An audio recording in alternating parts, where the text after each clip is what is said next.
Hello guys, আশা করি সকলে ভালো আছেন। আসন্ন কোরবানি ঈদে আসন্ন কোরবানি ঈদে নয়, 2026 সালের রোজার ঈদে নাকি টলির সুপারস্টার দেব এবং ঢালিউড মেগাস্টার শাকিব খান একই সিনেমায় অভিনয় করতে যাচ্ছেন, এমনটাই নিউজ গুজব চলছে সারা বাংলাদেশে এবং বিভিন্ন প্ল্যাটফর্মে।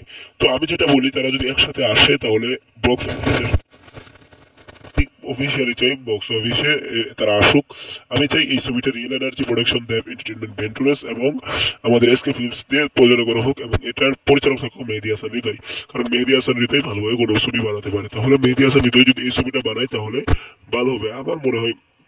এটাই করা দরকার। আর মেহেদী হাসান হৃদয়ের ভবিষ্যৎ পরিকল্পনা আছে রণবীর কাপুর এবং শাকিব খানকে একসাথে একই সিনেমায় আনার, তবে তাদেরকে দেবজিতে একসাথে আসা দরকার।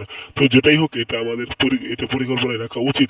শাকিব খান এবং দেবকে এক সিনেমায় আনতে হলে অনেক কিছু প্রি প্রোডাকশন এবং অ্যাকশনে গুরুত্ব দিতে হবে এবং দুজনের ক্যারেক্টার করা হবে। যে দেবকে বড় করে দিতে শাকিব খানকে ছোট, শাকিব খানকে বড় করে দিতে দেবকে ছোট, এরকম করা যাবে না। তো থ্যাংক ইউ পুরো ভিডিওটি দেখার জন্য, ধন্যবাদ।